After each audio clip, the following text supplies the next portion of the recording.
The new rich are people that value time and mobility over material wealth. And so living remotely and being able to drink a coffee in Colombia and watch the world pass by while you're just sitting there at 10 or 11 a.m., like that's the definition of the 4-hour work week. All right, so Nick, welcome to the Book Talk Lounge, to my new show. And yeah, how are you doing today? I'm excited, Emiliano. I'm excited to be here and to talk about some of my favorite books. You know, it's obviously one of my favorite subjects. So Yeah. congratulations on the new show, and I hope it helps a lot of people. Yeah, thank you, and hopefully it will. And well, as people watching might already have seen, we are gonna talk about the 4-hour work week today. And yeah, I would like to begin with a story. So, with you sharing the story of how this book came into your life and what that experience was like. Sure. So when I was towards the end of my college experience, I was around the age of 20. I was introduced to the world of personal development books through podcasts. And one of my favorite podcasts was The Tim Ferriss Show. And I had listened to a couple episodes and I really enjoyed the idea of traveling the world, working on yourself, being a human guinea pig. And I was about to graduate school and take a full-time job. So I read the 4-hour work week because the subtitle reads, Escape 9 to 5, Live Anywhere, and Join the New Rich. And I thought, what an amazing life that would be if I could actually create it for myself. And so I had a 9 to 5 job. I read this book. I implemented what I learned, and I was able to remove myself from the office, work remotely while traveling the world, leverage the 80-20 principle, and just create this life that I didn't think was possible. And so I was young. I was a young professional ready to take on the world, full of energy, and this book helped me do exactly that. And so, how long ago was this? So I just turned 28 years old. So this was maybe 7 or 6 years ago. And how many times have you read the book ever since? Probably 5 times. I recently read it again last year while I was living in Medellin, Colombia. Mhm. And every morning I would go down to a local coffee shop and I would read a chapter of the 4-hour work week. And I would think back to those times like, I didn't know if this was really possible. I was reading the book. It all sounded so good, but could you really escape 9 to 5, live anywhere, and join the new rich? And by the way, for everybody listening, the new rich are people that value time and mobility over material wealth. And so living remotely and being able to drink a coffee in Colombia and watch the world pass by while you're just sitting there at 10 or 11 a.m., like that's the definition of the 4-hour work week. And so that was the most recent time that I read it, but I've probably read it 4 or 5 times in general. Great. Yeah, I would like you to share what like the experience of reading the book was like. But I mean, since you have read it many times, I would like you to pick like the most maybe interesting one and share how the experience was. Well, the first time that I read the book, Tim says something in the beginning of the book that I thought was fascinating. He says, reality is negotiable. And what he means by that is that society has this set of expectations. It'll sound familiar to everybody. Go to college, get a nice job at a big company, climb the corporate ladder, eventually get married, purchase a house with a white picket fence, have your 2.5 kids and your dog, grow old, retire on your 401k. Like that's the normal narrative, but that doesn't fit everybody, right? That just works for some people. And so Tim says, cast that aside, design a life that fulfills you as an individual and that feeds your basic needs. He says, get rid of the box, society's box, and that reality is actually negotiable. And so when I was reading that book for the first time and I read those lines for the first time, they had such a big impact on me. I thought, wow, this is the toolkit that I can actually use. I can actually implement into my life to change everything. And it worked so well that I got reality is negotiable tattooed on my wrist. Nice. So that's how much of an impact it's had on me. And that's what it was like reading it for the first time. I mean, I probably had goosebumps and I probably ran around in the streets shouting, reality is negotiable. You don't have to live a life of mediocrity to everybody, but it was a transformative experience for sure. Nice. And well, now, talking more about like the book, because I have read just half of it. And yeah, so half of it is undiscovered for me. Um, And so it is divided into four sections, right? Well, could you share what the sections are, and what like your key takeaways were from them, and how you implemented each of them? Sure. Let me open up the book here and tell you a little bit about them. So let's see. The first is D is for definition. The second is E is for elimination. The third is A is for automation. And the fourth is L is for liberation. So the D is for definition part, that's kind of what I talked about, defining the life that you want to live, designing the life that you want to live. And I love every aspect about lifestyle design. That's another term that I learned in the book. The new rich, the people that design their lives to focus on time and mobility, those people are viewing life through a different lens. They define life in a different way. And I align with most of what's said in the book. And then he goes on to E is for elimination. That talks a lot about the 80-20 principle. And the 80-20 principle states that in any given profession, most likely 20% of your activity on a daily basis leads to 80% of the results. And what you can do in the 4-hour work week type of lifestyle is double down on the 20% and eliminate the 80%. And that's what he's talking about in section 2, elimination. And so I've actually done this. When you think about it from a mathematical perspective, I'll try to break it down. If 20% leads to 80% and you can double down on the 20%, now you're creating 160% of what you were originally doing, but you're working less than half of what you were before. So you've almost doubled your output and you've cut your input by over half. How amazing is that? And it actually works. A common example is sales. People in sales positions, they have a lot of miscellaneous tasks, but only 20% of those tasks are leading to 80% of the new customers that they're closing. Eliminate the 80% and double down on the 20 that's actually giving you results. And that works in personal relationships, professional relationships, entrepreneurship, 9-to-5 jobs. That's school. What Tim's in school. Yeah. 20% of your activity leads to 80% of the grades, or 20% of your tests lead to 80% of the grades, things of that nature. Funny story for you. When I was in high school, I was taking calculus, and I learned that, and this was AP calculus in the US, that's the hardest form of calculus that you could take. And my teacher said at the very beginning of the year that homework was only worth 10% of your grade. Well, I thought, there's no way I'm doing any homework. Yeah. I could get a 0% and still get an A- in the class. So I didn't do any homework. I was the only student who had a 0 homework average. All right. So part 3 of the book is automation.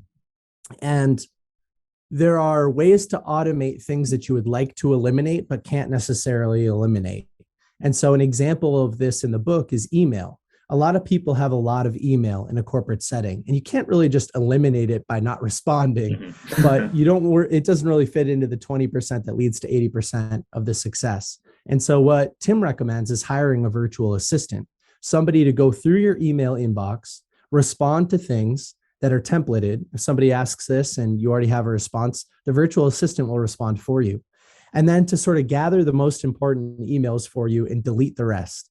And that's a form of automation. It's outsourcing the work, but you're still getting it done. And so there's a lot of great recommendations in the book for that. And I actually used some of the templates that were in this section to take my office job and make it a remote job. So that was probably one of the biggest takeaways at first. And then last, the L is for liberation piece. It's just the mobile lifestyle.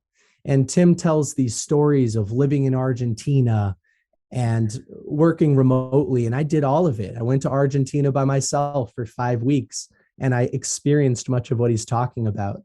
A world where you can travel and experience new cultures and sort of just manage things for a couple hours a week on your computer. It actually exists. And so those are the 4 sections of the book. It's one question that comes to mind when thinking about this is like the title of the book. So it's the 4-hour work week, and you mentioned how it can actually be applied through the 80-20 principle and those ideas. But like, do you personally have a 4-hour work week, or has that ever been like your focus or your mission to to live that? It's never been my focus. I think that Tim sold us what we wanted to be sold, but then he gives you what you actually need, you know? Hmm. So the title of the book is a great marketing tool for him. And I think the reality of the book is to focus more on highly leveraged activities and design a lifestyle that works better for you. And if that's actually working a 4-hour work week, I think that the book gives you the tools to do that. But what it's done for me is allowed me to focus on those highly leveraged activities and enjoy life more on a daily basis by doing things that I actually like and eliminating and automating the things that I don't like. Yeah, and then I also think about some videos that I have watched in which people talk about like not trying to have a 4-hour work week necessarily, but on trying to like do something that you love. You think that, well, do you feel and actually think that that's how you live right now? Yes, I'm very fulfilled.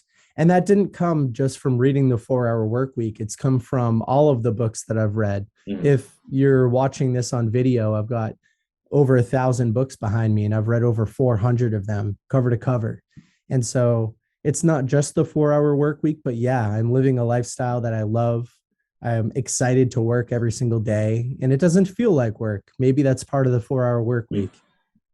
Yeah, and then there's another thing that I would like to mention and to sort of bring into the conversation, and it has to do with Naval Ravikant. And I know that you have read his book, so maybe you could connect this well what I am about to tell you to his book. And so yeah, I was watching one of Andrew Kirby's videos. Do you know that guy? I don't Well, think so. yeah, he's a lifestyle YouTuber, we could say, and he was like describing Tweet Storm by Naval Ravikant, in which he shared like his approach to creating wealth, and it was basically about like productizing yourself, about making yourself an asset, to not depend on what we were talking about earlier, on like the usual path and the usual way in which things work and all of that. And so he talked about three like main ideas, we could say. So it was accountability, leverage, and I don't really remember the third one, but yeah, the one that like resonates here is leverage. How do you, well, yeah, does anything come to your mind like when you hear leverage, and maybe you think about like Naval and the 4-hour work week and how you have implemented this stuff into your life? Yeah, of course. I think leverage is a word that we should all learn more about. And I think the Almanac of Naval Ravikant by Eric Jorgensen is a great introduction to the term leverage and what it can really mean for you personally and professionally. Naval describes different forms of leverage. Some of them have more opportunity, some of them have less opportunity. And so, as a business owner, putting time into your business, like putting actual effort into your business, is not very scalable because you have a finite amount of time. So, that's a low form of leverage. Putting money into your business and paying employees to do work for you is also, it's a better form of leverage, but it's still a low form of leverage. There's only so much money that you have access to and so much that other people can do with it. And so Naval talks about this other form of leverage. I think he calls it like low cost of replication or something like that. Mm-hmm. And you could think of writing a book one time, uploading it to Amazon, and then print on demand every time somebody purchases that book. You're hands off. There is absolutely no effort that you're putting into it. You're leveraging other systems that exist today. Another way to think about that same form of leverage and productizing yourself is creating video content or a podcast just like we are today. Tomorrow, somebody's going to be listening to this, but you're going to be way past that. You're going to be doing whatever you're doing. You're going to be at school. I'm going to be working on a different project, but people are learning from digital clones of ourselves, digital clones of this conversation. And that could be replicated all over the planet. And so while I'm sleeping, people are watching me. People are learning from me. That is a productized, high leveraged version of myself using other people's technology. And so, yeah, Naval tells us to think about other forms of leverage that are low cost of replication and that are based on systems where it's totally hands off. And I think the 4-hour work week encourages you to implement as many of those systems as you can so that like a virtual assistant as an example. I mean, that's a medium form of leverage, but that's outsourcing the response of your emails to somebody else so that you can focus on higher leveraged activities. Have you ever hired a virtual assistant? Funny enough, I have not. I've outsourced. Well, I guess maybe I have. Well, We, yeah, yeah, no, I definitely have. There are certain activities that have been outsourced to people in other countries at Book Thinkers. And I would consider in some respects those to be virtual assistants or virtual workers. There's a line in the 4 Hour Work Week where he says, earn in dollars, spend in pesos, and compensate in rupees. And what he means by that is earn in US dollars with the products and services that you're selling. You want to spend in pesos, so live in a Central or South American country where your dollar goes a lot further, and then compensate other people in rupees. That's the Indian currency, where you can get the biggest bang for your buck. And I think that's a great philosophy. Tim recommends a lot of platforms in here for general virtual assistants that can be used in a lot of different ways out of India. And I have not actually hired any of those before. I mean, maybe when I'm using a platform like Upwork or Fiverr to outsource video editing or content creation or something like that. I don't really know where those people work, or live. But yeah, I would say that I have done that before.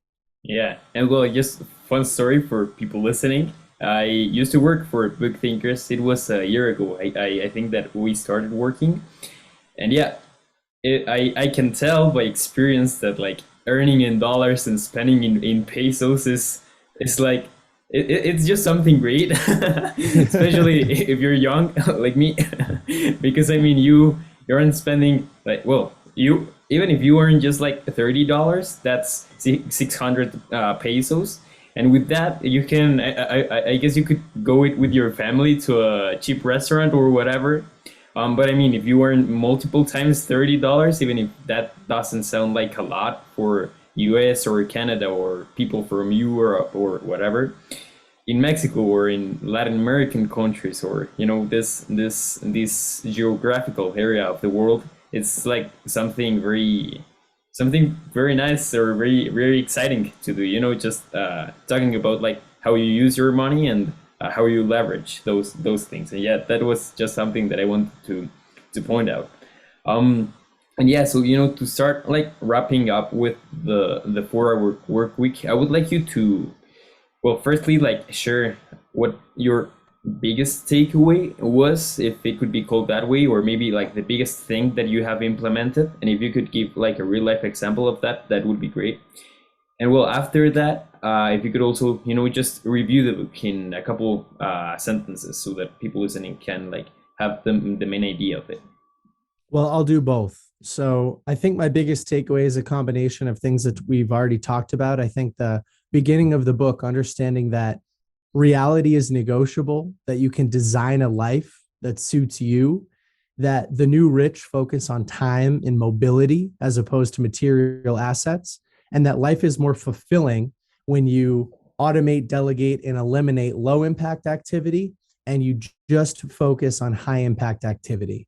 That's the best way to live life, because you have more time for fun and for play. You have less time doing monotonous activities at work. And I've implemented most of that.